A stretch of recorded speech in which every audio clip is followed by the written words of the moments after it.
সুপ্রভাত বন্ধুরা, আশা করছি তোমরা সবাই ভালো আছো। আমিও ভালো আছি।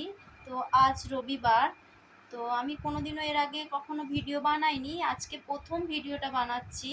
তো এখন বাজে বেলা 11টা 20 হয়ে গেছে। তো আমি রান্না করব। তো আমি ভিডিওটা এখন থেকেই শুরু করলাম।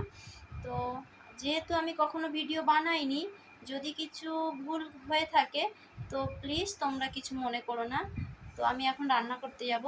তো চলো, তোমাদেরকে আমি কি রান্না করব না করব সব জানাবো। তো আমি রান্নার জন্য সব জোগাড় করে নিয়েছি।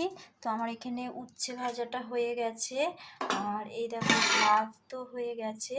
এবারে আমি মাংস বানাবো। তো মাংসের জন্য এখানে এই দেখো মাংসটা আমার রেডি হয়ে আছে। এখানে পেঁয়াজ কুচি, আদা রসুন, আলু কেটে রাখা আছে। এখানে ফোড়নের জন্য আমি তেজপাতা, গোটা গরম মশলা, জিরে, শুকনো লঙ্কা নিয়ে নিয়েছি।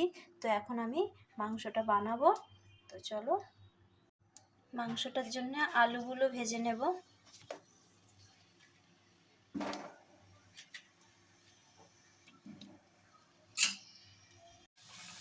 আলুটা আমার ভাজা হয়ে গেছে, এবার আলুটা আমি তুলে নেব। মশলাটা আমার কষা হয়ে গেছে, এবারে আমি মাংসটা দিয়ে দেব।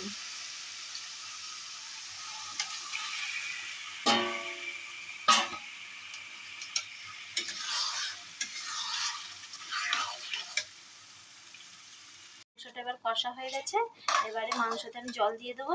তো মাংসতে জল দেওয়ার জন্য আমি একটু গরম জল করে রেখেছি, কারণ গরম জল দিলে মাংসটা বেশ খেতে ভালো হয়। তো দেখো গরম জলটা রেডি হয়ে গেছে, এবার আমি গরম জলটা দিয়ে দেবো। মাংসতে জল দিয়ে দিয়েছি, এবারে ঢাকা দিয়ে সিদ্ধ করতে দেব। তো ভিডিওটা আমি আজকে এখানেই শেষ করলাম।